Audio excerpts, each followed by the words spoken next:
Good morning, Kansas City. Welcome to Uncanceled on KCMO Talk Radio 95.7 FM. I'm Kevin Kietzman in the hot seat for an hour leading you up to the Vince Show.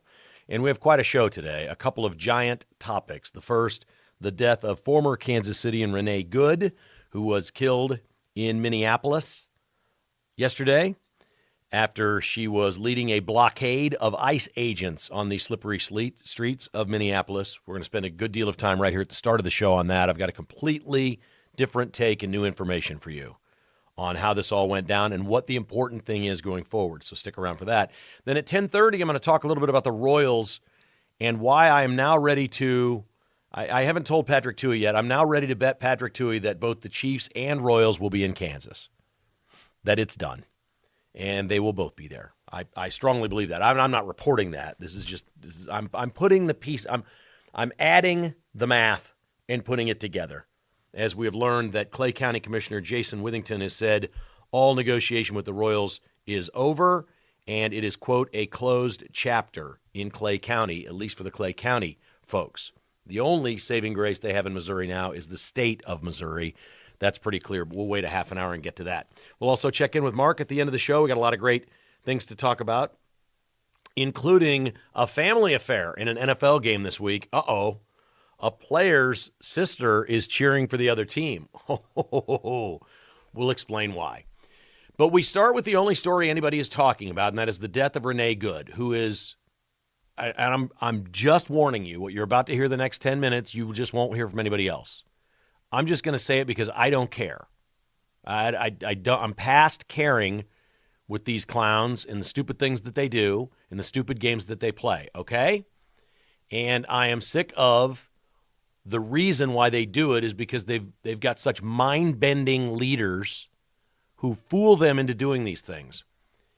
Do not doubt for a second there are people at the very top of the Democrat Party in this country that are thrilled that Renee Good has become their martyr. She was a useful idiot yesterday who went out and did exactly what they want their people to do. I'm not saying they want people to die. They probably would have been thrilled if she just got wounded and was okay and they could do sad videos of her, that she was shot in the shoulder or something like that, any of that. This is why they send these people out in the streets, not to protest, and that's not what this was. We are going off media reports today. There's one quote that came out of yesterday. Forget the idiot mayor and what he said. Forget Trump's post. Forget Kristi Noem. Forget it all. Here's the only quote that matters, and this is in the Mirror online. This is from witnesses at the scene who claim that Renee Good's wife was there. She was filming the whole thing out of the car. They were making videos to go viral. This was a stunt. And the grieving, screaming, crying woman who ran after her dead wife in the car was sitting on the curb grieving, and witnesses say, quote, the woman said, quote, "It's my fault. I made her come here," unquote. There's your story.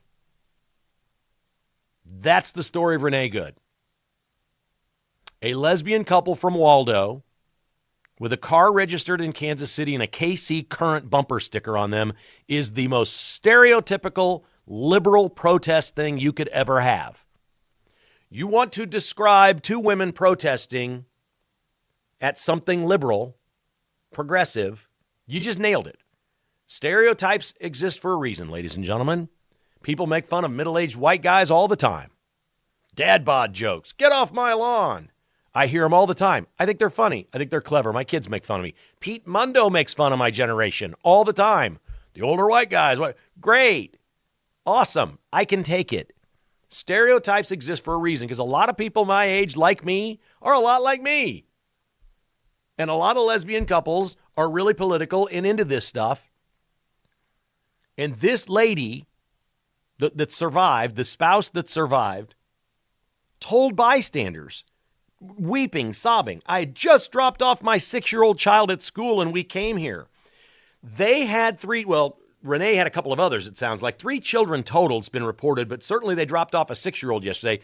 Let me just step back for a second about what happened and think about the type of person the type of couple, okay, that drops off their 6-year-old and then says, let's go down there and lead a blockade in the name of and in the honor of Somalian criminals who are stealing billions of tax dollars from American citizens doing corrupt, illegal things in Minneapolis.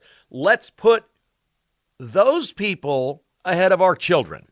At the very least, these two women knew that what they were about to do by running up and down the street blockading ICE. There's another report. Witnesses say there were multiple cars, and Renee Good was leading this blockade.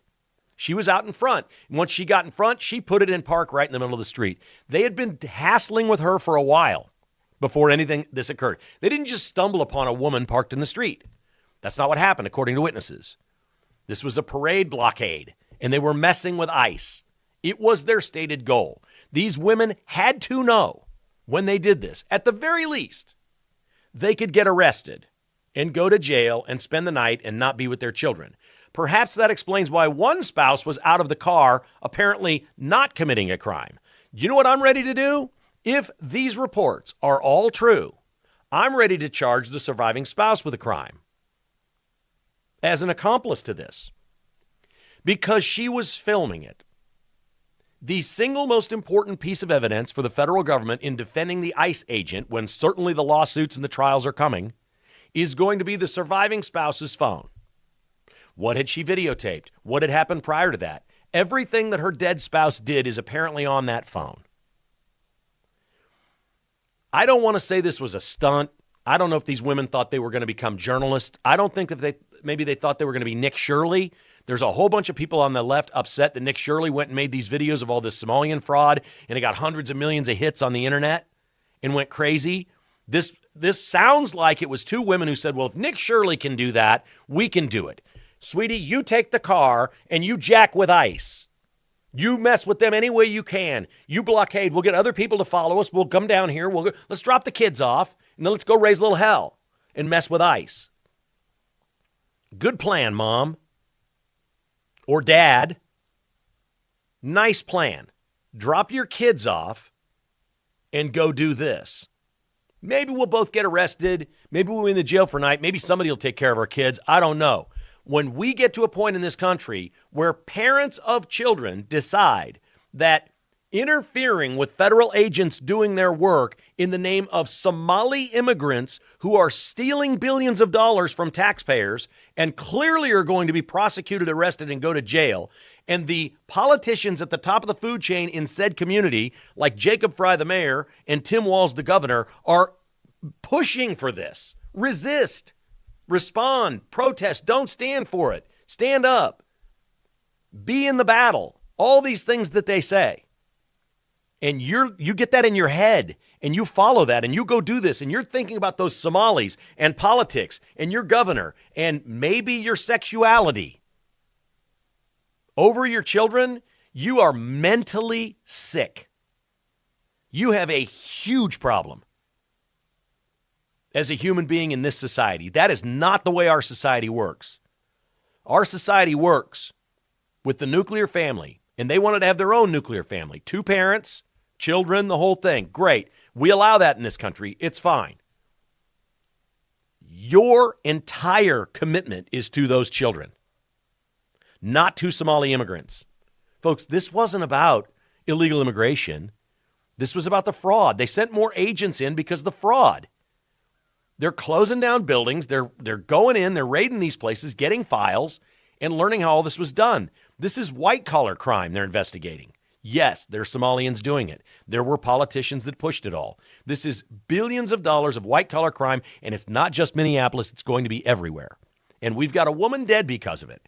And we have, according to a report in the Mirror, the spouse on the curb sobbing, "It's my fault. I made her come here." If you made her come here, this was your decision, I'm going to video this. You're going to drive around and hassle ICE. We'll let you get arrested, and I'll video the whole thing, and then I'll still be available to go pick up the kids from school later. That was the plan? What the hell was your plan? Look, I could sit here and do what we've all done. We can talk about the video that we've seen. Clearly, the officer that fired the shots got hit by the car. That's not in question. Did he get hit hard and knocked down? No. There are reports of someone leaking, I think within ICE or the federal government, there's been a report that the man who fired the shots, the agent that fired the shots, was also hit by a car last year in a similar situation. No, this one needs time. It needs facts. It doesn't need this instant reaction of that mayor saying, get the F out of Minneapolis. This is all wrong. We don't have a polarized country, ladies and gentlemen. This is not Democrat versus Republican. This case is one simple thing. If you're an American citizen, there's only two choices here. You either think cops are good or cops are bad. And we know what polling shows on that. Like 20-some% of the people think cops are bad. The overwhelming majority of Americans support law enforcement and will continue to, regardless of this story.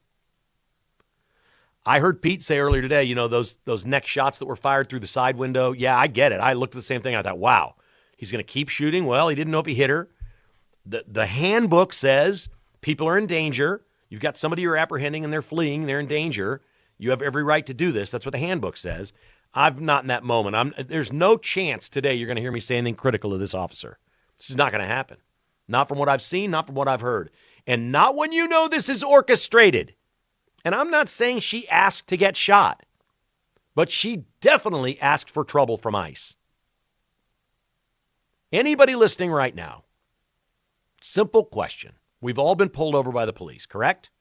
Speeding ticket, didn't turn my blinker on. Heck, we probably got plenty of people that have had DUIs. You might have been in some real trouble with the law and been pulled over. Expired tags, there's a lot of reasons. I'm going to guess everybody listening right now, unless you're really young, at some point you got pulled over. Did you resist that officer and drive away? Simple question. Did you do it? Renee Good was a criminal. And here's the word they're using on the left. This is the new word. You're going to need to know this term. It might be the most important thing you hear today. You're going to hear this 1,000 times. They're now referring to their soldiers on the ground, these crazy people that they convinced to go do this stuff, as, quote, legal observers. You know what Renee Good was not? She was not a legal observer. She was a criminal. She committed multiple crimes yesterday before being shot and killed. Multiple. And those crimes weren't murder or rape or the things that we think of. They weren't. But she definitely weaponized her car. She was fleeing the scene. She was resisting arrest. She was blockading ICE. My God, that's 4 charges right there. She was a criminal. She is not a legal observer. She was an absolute law-breaking criminal. She may have no history. There may be nothing in her past. But she went there with the stated goal of being a criminal yesterday. Period. Full stop. That's it. Sorry, Renee Good, you lost your life. If you stayed home, you'd be alive. If you didn't set out yesterday to go be a criminal, trying to stop federal agents from doing their legal job, you would be alive. This is the lowest bar of society. Guess what I'm not doing today? I am not going anywhere to stop any police officer or federal agent from doing their job. I'm not doing it. I'm not doing it. I'm going to live my life. You live yours. If you choose to go stop federal agents in your spare time while your children are in school, play stupid games, win stupid prizes.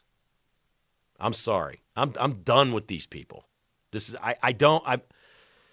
something wrong with me. I'm a Christian man. I think I'm a good person. I treat people with respect. I'm nice to everybody that wants to be nice to me. I just don't have it in my heart for people who set out to go commit crimes that wind up with a bad outcome.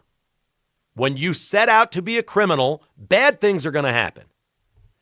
913-408-7957. Tell me I'm terrible. I'll listen next on Uncanceled.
From Lenexa to Lee Summit, it's Kevin Kietzman, Uncanceled, on 95.7 FM KCMO Talk Radio. As Andy Reid likes to say, the time's yours. So we're going to the phones on this big story everybody is talking about. We start today with Walter in Spring Hill. Good morning, Walter. You're on KCMO. Morning, Kevin.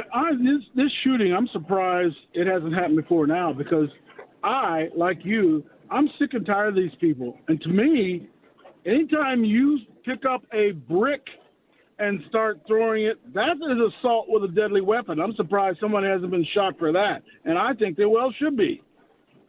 If I stand there, they've been throwing snowballs at him. Great call, Walter. They've been throwing snowballs at him like crazy, and they don't do anything about it. They just stand there and kind of take it.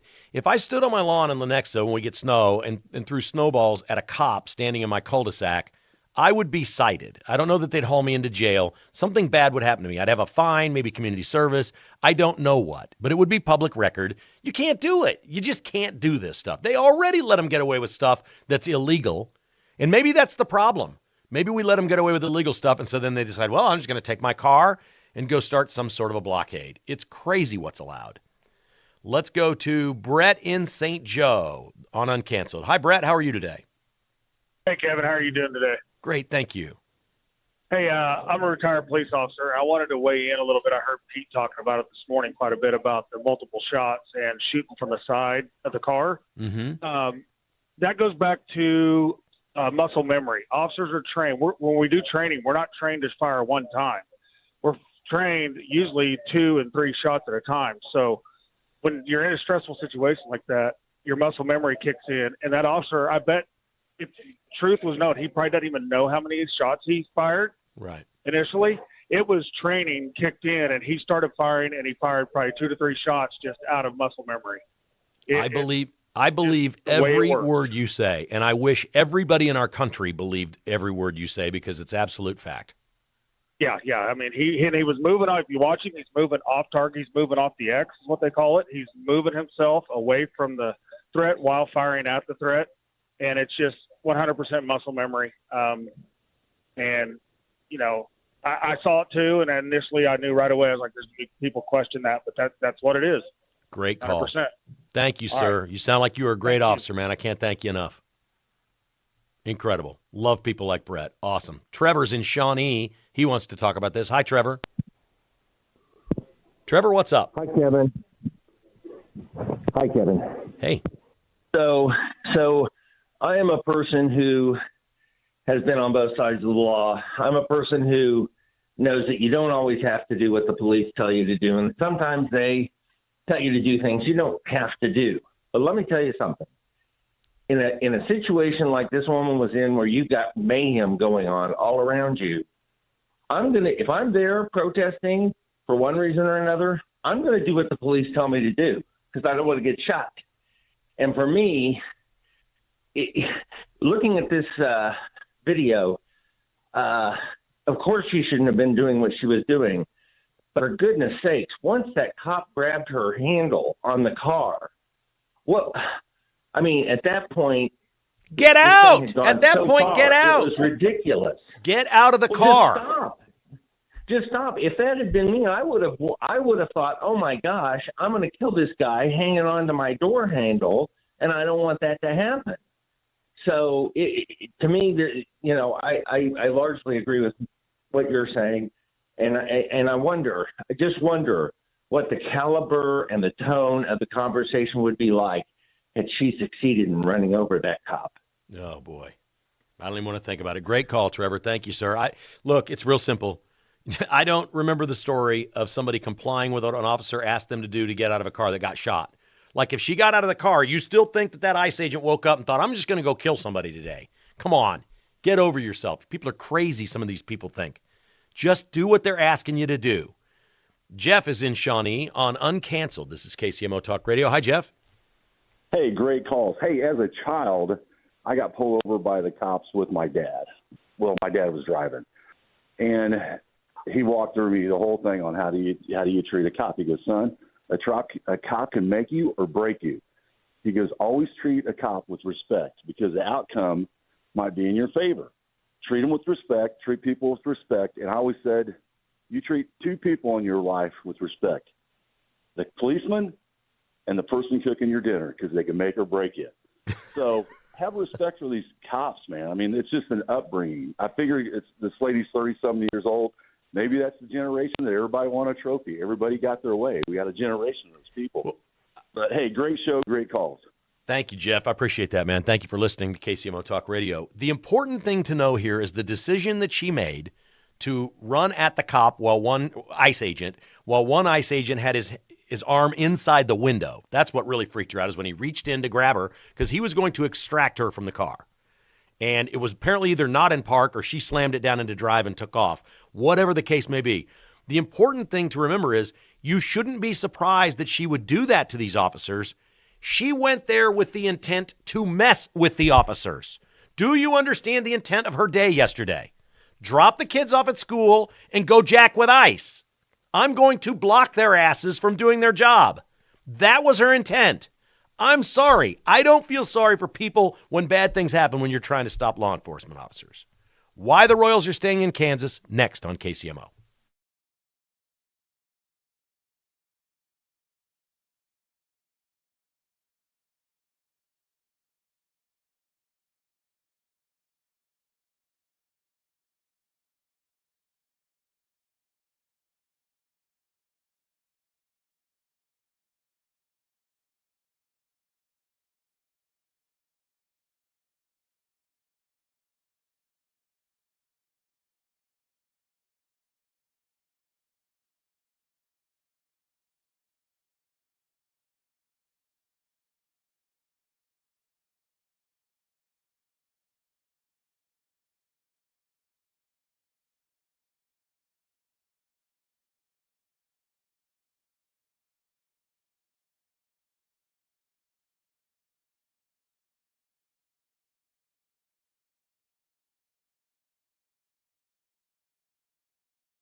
From Overland Park to Parkville, it's Kevin Kietzman, Uncanceled, on 95.7 FM KCMO Talk Radio.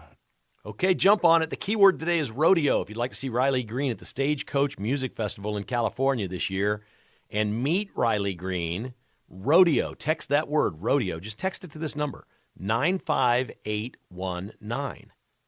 95819. Text the word rodeo to 95819. Heck, if you win, if you don't like Riley Green, win the prize. You know somebody that does. Let's go. Let's get a winner here on Uncanceled. I want one of you to win this prize. And if you want to give it away, give it away. That's all good with me. You may like rap music and not country. I doubt it, but maybe. You never know.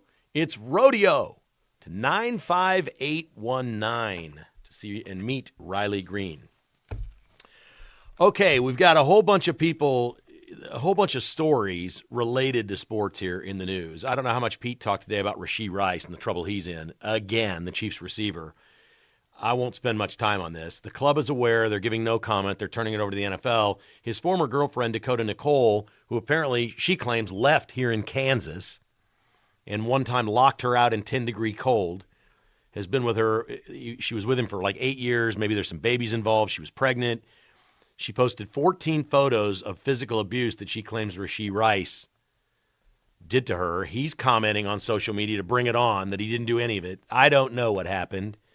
I got to think the Chiefs are worn out and exhausted by Rashee Rice. I'm ready. This is the year they're remaking the roster. I'm ready for Rashee Rice to be gone. Even if it's just hanging around crazy people posting pictures. We don't need this distraction. No. You've already committed a crime. Now you're distracting again in the offseason. No. Did you know Salvador Perez was in Venezuela when Trump took Maduro, when Trump extracted Maduro? Salvi was there. Michael Garcia was there. Salvador Perez is the team captain of the Venezuelan team in the World Baseball Classic coming up in just a few weeks. So he's been in Venezuela with his Venezuelan teammates practicing for that.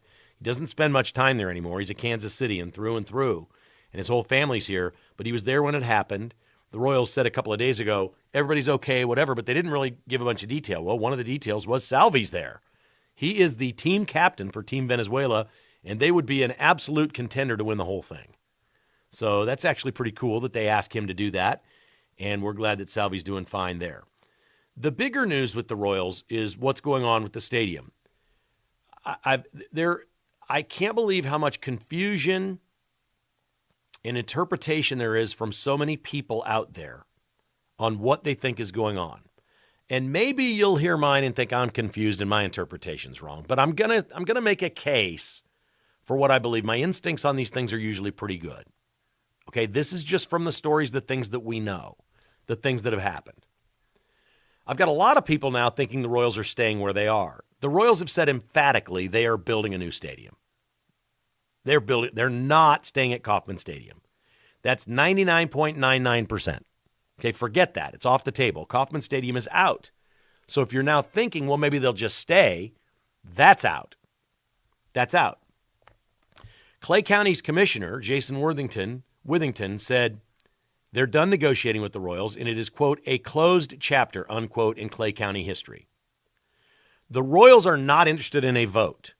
Clay County was proposing a vote in April. That's dead. There will be no Royals vote in Clay County in April. That's over.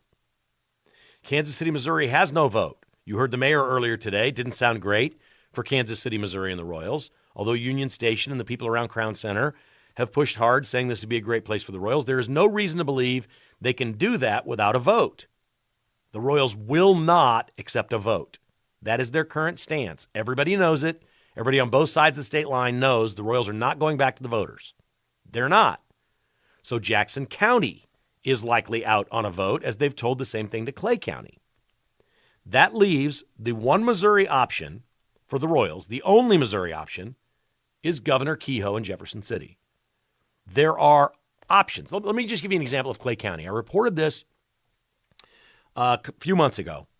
There are funds in Jefferson City for communities of a certain size, and I want to say less than 50,000 citizens, but I'm not sure it's exactly right. But North Kansas City qualifies for this. And certain areas that are older qualify potentially even for federal dollars as historic areas.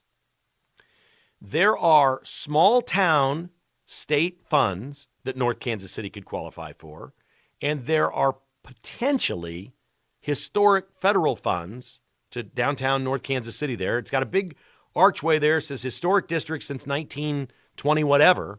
It's been there maybe longer than that. There could potentially be funds from those avenues. That's possible. But the Royals aren't voting.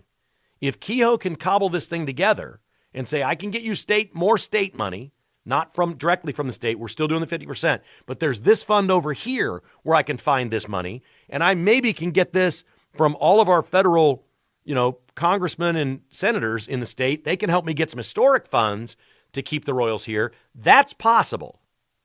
That doesn't require a vote. Perhaps that's possible. That seems like drawing an inside straight to me. But I'm not ruling it out. I'm not telling you I know where the Royals are going. I'm not reporting today where they're going.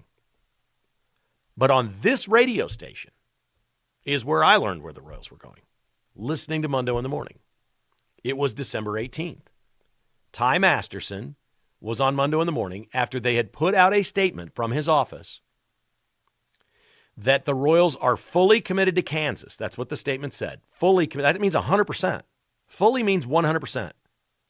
The Royals are fully committed to Kansas, and they have fulfilled the obligation for the advanced timeline of December 31st. I want to repeat this because nobody's talking about this. Dan Hawkins is now taken over in Kansas, and I appreciate the guy. He's anti-tax. He's conservative.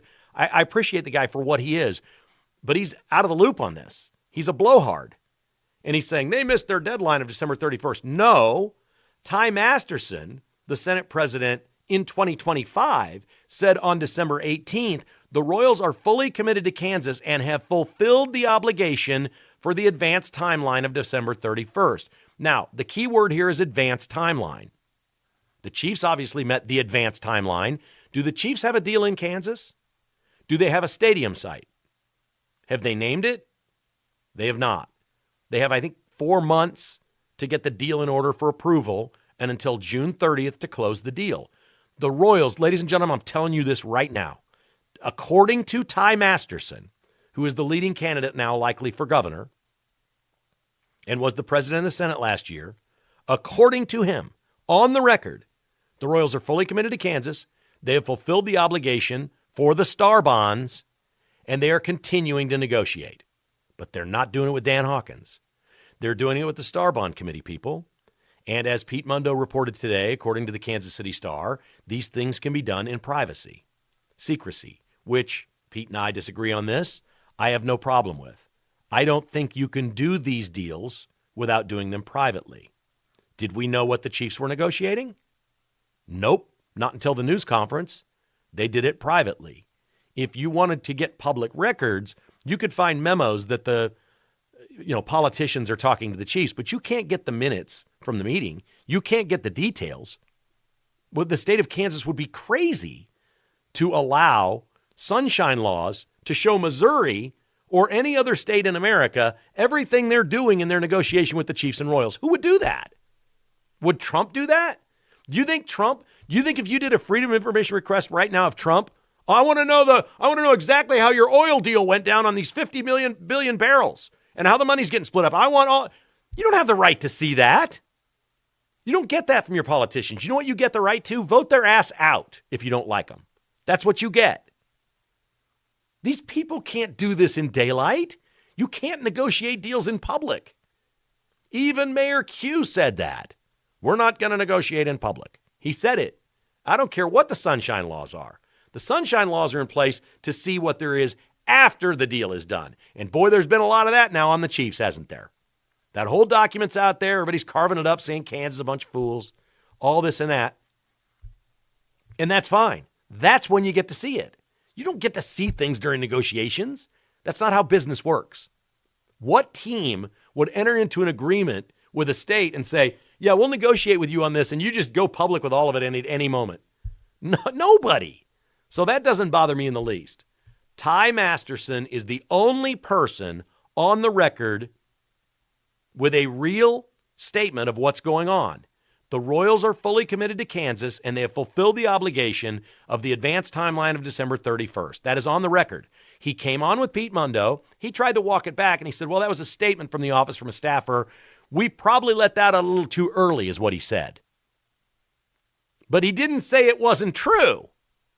Ty Masterson didn't say, oh, that's not true. The statement we put out, he never said it wasn't true. He said, we probably put that out a little too early. Because he said at the time, it will not be resolved by December 31st. It's going into next year, and we are fully committed to the Royals coming to Kansas, and they're committed to us. Ladies and gentlemen, it can't be any cleaner than that. I am ready right now to bet Patrick Toohey on the air right now that the Royals and Chiefs are both in Kansas with new stadiums. Patrick, figure out what you want to wager. Let's go, buddy. I love you to death. I got this one. Everybody else, you want to sit it out? Sit it out. There's nobody's ever turned this kind of money down. The Star Bonds are not dead in Kansas. They are not dead in Kansas. When they put these stories out there, they're trying to alter the news for their own reasons. And people believe it. Trust me, the Star Bonds are not dead with the Royals. They did not let this expire on December 31st. That did not happen. Full stop, end quote, blah, blah, blah, whatever the Democrats all say. I'm willing to wager anybody right now they're both in Kansas.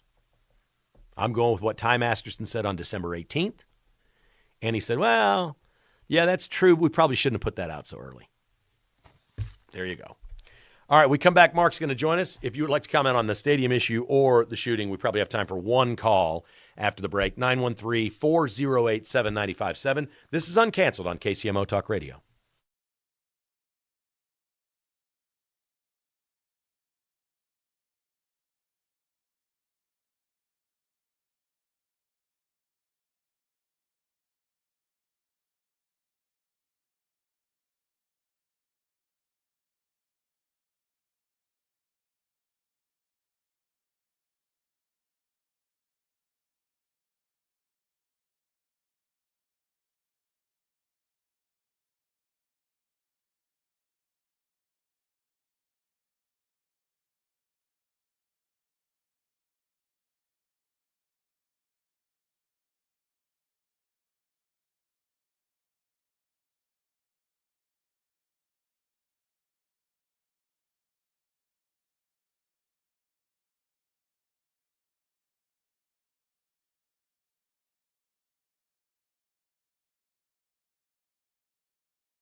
Hey, it's Vince Gallane's Catch My News Show at 11 o'clock after Kevin Kietzman on 95.7 FM KCMO Talk Radio.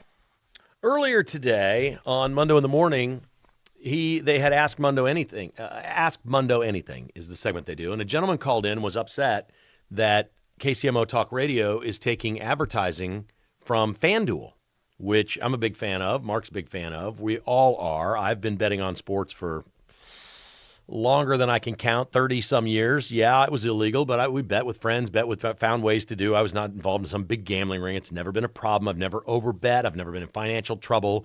I enjoy the action, the fun. It's no different than going to a casino and playing a hand of blackjack. It's a lot better to me than the odds of buying a Powerball or pulling a slot machine arm, so I'm all in on it. Sports is something I know a little bit about, so I really enjoy doing it. And he asked Mundo about this, and Mundo did a great job answering the question. But I just wanted to add one other thing. And I don't know this to be official policy of Cumulus Media here in Kansas City. It's been my observation as the host of this show. We did not take sports gambling ads until it was legal in Missouri, because then it was legal in both Kansas and Missouri. Okay? They went years of gambling in Kansas, turning down I don't know how much money at Cumulus Media. It would have been in the millions. They turned down millions of dollars. Think about this. Cumulus Kansas City turned down millions of dollars of advertising they could have had just because it was legal in Kansas. But since it was illegal in Missouri, they didn't take it. And now what you don't hear on KCMO Talk Radio is ads for pot in Missouri because it's not legal in Kansas. Okay? So it's a real simple deal in advertising. If something's legal where you broadcast, there's no reason not to take the advertising. Okay? My choice to endorse them is on me, not Cumulus. Okay? I think these things are fun. I've always enjoyed doing it. I think personal responsibility is everything, and you've got to be responsible to not ruin your life by betting $25 on a Chiefs game. That's how I see it. Mark Van Sickle. Yes. Pushing the buttons today, keeping us just rolling right along. We have a big game tonight. FanDuel offering up some fun for the national championship semifinals in college football. We got a good one tonight. Ole Miss and Miami. What do you think of this game? I think it's going to be a good one. I think Miami's getting the points here because of their defense and how they looked against Ohio State. But I think Ole Miss, being the higher-rated team, is a little bit underrated going into this game. You like Ole Miss? I kind of like Ole Miss at the plus money. Do you feel like they're rolling on momentum since their coach left them? I think there's a little bit of that. They have their offensive coordinator still who's pulling double duty. I think he's going to LSU at the end of this season. But, man, they've been looking good offensively. And Georgia has a good defense, and they still put up 37, 39, whatever the final score points was on them. Yeah, love that. I will I don't generally just root for the random. Like, Ole Miss doesn't seem to me like the SEC blue blood or anything like that. So I like Ole Miss tonight. I'm going to root for them. I don't know what I'm going to play. But I don't like Miami. I just have never liked them, and they're a defensive team, and I just don't. And Michael Irvin's over there on the sideline snorting coke and smacking things on the sideline. Yeah, no fun at all. What did you think of Ole Mizzou last night, winning at Kentucky? The Missouri Tigers, it looked like when Illinois drilled them that they were in trouble this year. They just started the SEC by beating the national champion Florida and then winning at Kentucky. They're 2-0 and in first place in the SEC. What do you make of this, Mark? That's pretty impressive. Pretty impressive. I know Kentucky's a little down this year, but, I mean, winning at Kentucky is still a good win no matter what you think. I love it. They finished the game on a 15-2 run last night. And if you haven't seen Mark Mitchell play and watch the Missouri Tigers, they showed me something because they played defense in the end. They shut Kentucky down, played great defense at the end. They were down 6 or 8 with like 4 minutes to go and finished the game on a 15-2 run to win the thing, man. I couldn't have been more impressed. Sports is how you finish the game. Not many games are like the K-State game last night where the team's just not any good and you get blown out by the number one team in the country. Most games come down to what do you do in the last few minutes. We saw it with KU 2 nights ago. Yeah. It's the same thing. And it doesn't really matter the sport. You know, baseball's that way too. KU football, the last 2 minutes, they always lose. Yeah, it's been a constant problem. Yeah, no question. How about this? The big game of the weekend is the Bears-Packers in the NFL. It's Saturday night. It's on Amazon Prime. We talked about that yesterday. Cole Kmet is a tight end for the Bears. He has a sister named Frankie. This is complicated, so let me set this up. Cole Kmet's sister, Frankie, became famous when her boyfriend, Lucas Van Ness, was drafted a couple of years ago. She was sitting next to him on the couch on draft night, And he gets drafted by the Packers, who the Bears are playing Saturday night. We'll get to that in a moment. And they hug each other and everything else. And then the girl, Frankie, who's hot, she's train smoke hot, right? She gets up and she goes to hug the dad of her boyfriend who just got drafted by the Packers. And the dad grabs her ass. There's just no other way to say it. He just pats her around and is like, I'm copping a feel here. It was really ridiculous, but it was this unbelievable draft night story. Well, Frankie's brother, Cole, plays for the Bears. Frankie's boyfriend, Lucas, plays for the Packers, and she's rooting for boyfriend over brother. What do you think of that, Mark Van Sickle? If I was the brother, that would hurt me. It would. It would hurt my feelings, but I would understand it. If that makes sense. The brother got her tickets to the game. If that's the case, she's got to cheer. She got to at least wear a Bears hat. I mean, doesn't she need to wear one of those jerseys that's half and half? Yeah, that would be nice. Now, she wants the ring from Lucas. I get that. So there's a financial part to this thing that's real. Oh, yeah. She needs the split jersey. We'll watch for that on Saturday night. We're just going to end with fun, folks. The world's full of serious stuff. I'm sure Vince is going to be all over this story in Minneapolis next, right here on KCMO Talk Radio.